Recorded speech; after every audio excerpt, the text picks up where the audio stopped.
പ്രതിപക്ഷ നേതാവ് പിണറായി വിജയന്റെ മകൾ വീണ ഉൾപ്പെട്ട മാസപ്പടി കേസിൽ വീണ്ടും പരിശോധനയുമായി എൻഫോഴ്സ്മെന്റ് ഡയറക്ടറേറ്റ്. കോഴിക്കോട് അടക്കം 8 ഇടങ്ങളിലാണ് പരിശോധന.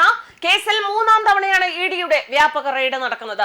കേസിൽ പ്രതികളാക്കപ്പെട്ടവരിൽ കുറ്റം ചുമത്തുന്നതിന് മുൻപായാണ് അവസാനവട്ട പരിശോധന നടത്തുന്നത് എന്നാണ് വിവരങ്ങൾ.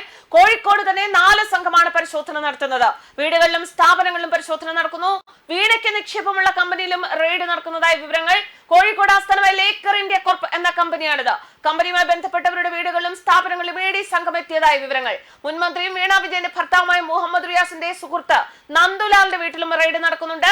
സ്വന്തം പേരിലും കമ്പനികളുടെ പേരിലുമുള്ള വീണയുടെ 16.5 ലക്ഷം രൂപയുടെ നിക്ഷേപങ്ങൾ ഇഡി മരവിപ്പിച്ചിരുന്നു.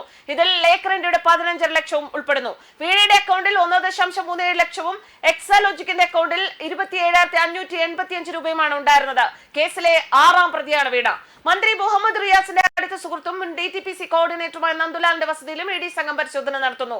നന്ദുലാലിന് മാസപ്പടി കേസിൽ ഉൾപ്പെട്ടിട്ടുള്ള പ്രമുഖരുമായുള്ള സാമ്പത്തിക ബന്ധങ്ങളെക്കുറിച്ചും മുൻകാല ഇടപാടുകളെക്കുറിച്ചും ഉദ്യോഗസ്ഥർ ശേഖരിച്ചു വരികയാണ്. ഇദ്ദേഹത്തിന്റെ ഫോൺ ഉൾപ്പെടെയുള്ള ഡിജിറ്റൽ ഉപകരണങ്ങളും പരിശോധനയ്ക്ക് വിധേയമാക്കുന്നുണ്ട്.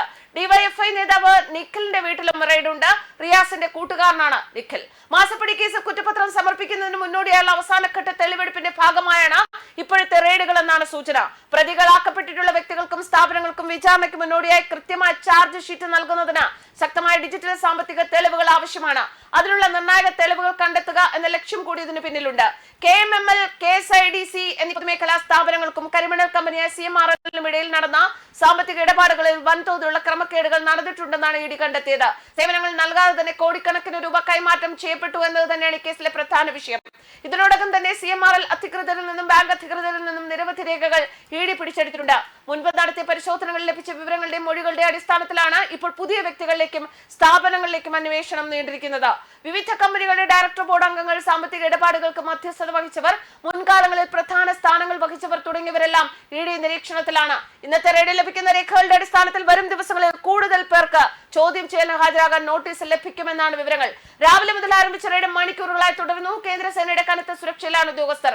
ഓരോ കേന്ദ്രങ്ങളിലും പരിശോധന പൂർത്തിയാക്കുകയാണ്. പ്രാദേശിക പോലീസിനെ മുൻകൂട്ടി അറിയിക്കാതെ രഹസ്യമാണ് ഇഡി സംഘം പരിശോധനയ്ക്കായി എത്തിയത്. അതേസമയം രാഷ്ട്രീയ ലക്ഷ്യങ്ങളാണ് പിന്നിൽ എന്ന ആരോപണവുമായി ഭരണകക്ഷി നേതാക്കൾ രംഗത്തെത്തിയിട്ടുണ്ട്. ന്യൂസ് ഡെസ്ക് കർമ്മ ന്യൂസ്. എടാ റിപ്പീറ്റ് ഒന്നുമില്ല.